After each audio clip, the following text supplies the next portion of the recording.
victims of culture attribute. As far as the population issue, you know, either we learn how to control ourselves through education, or we're going to see endless death and destruction. It's up to us. I think we're malleable enough to educate ourselves and say, you know what, maybe I won't have any children. I do have the option to not have children, so maybe I won't, because I don't like how many people on the planet to begin with, and we're in scarcity. And all the things, I'm not going to ramble on about that. You get my point. I could personally see myself not having children. That, in fact, I would consider that to be my contribution to the world.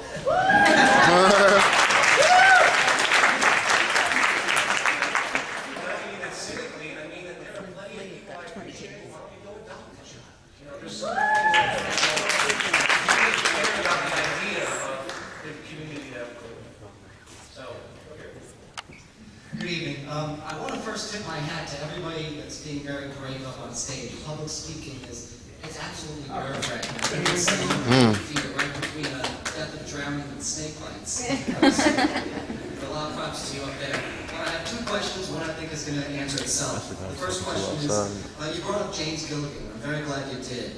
Because the top wealthiest 1% seems to be a very big barrier, and I was wondering how we can allow that wealthiest 1% to save face and actually participate in the progression towards a global resource-based economy that they'll actually benefit from too. We talk about world unification. The wealthiest 1% is part of the world, as much as I'd like to not think so. The second question I'd like to pose to everybody here and everybody watching at home, I for one, if there was a call for volunteers to donate their time and their effort in any way to build the first city, the first vertical farm or geothermal plant, I would drop everything and do my best because I see my benefit. I was wondering how many people here and out there would do the same.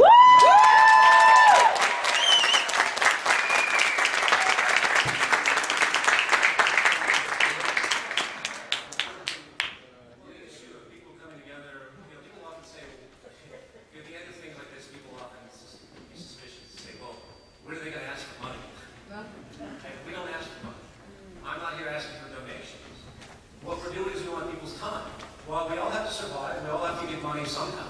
We want people's time and their energy and their interests in education, what they happen to be in, their specializations, that hopefully relevant, of course. And yes, we're going to eventually have a database, hopefully technicians, Josh brought this up before. We do have one. We do have a database of technicians under Venus Project Design. And there also, from that database, there are a lot of animators that are taking shots, little thousands of sketches and designs and animating them for our films and other things. So